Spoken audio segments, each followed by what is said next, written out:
চালের পাঁপড়। ঘরে অনেকটা চালের গুঁড়ো ছিল, বেশি দিন থাকলেও ভালো লাগে না, বড়া করলেও কেমন পুরনো গন্ধ বেরোয়, তাই কী করব, চালের পাঁপড় করে নিয়েছি। চালের গুঁড়োটা আগে ভিজিয়ে নিয়েছি, নিয়ে মিক্সিতে বেটে একটা চালনি দিয়ে সেঁকে নিয়েছি।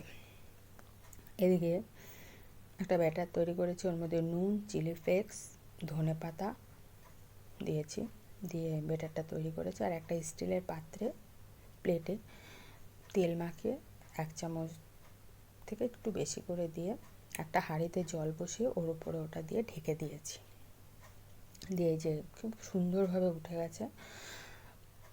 তারপরে সবগুলো ছাদে দুদিন ধরে শুকানো হয়েছে।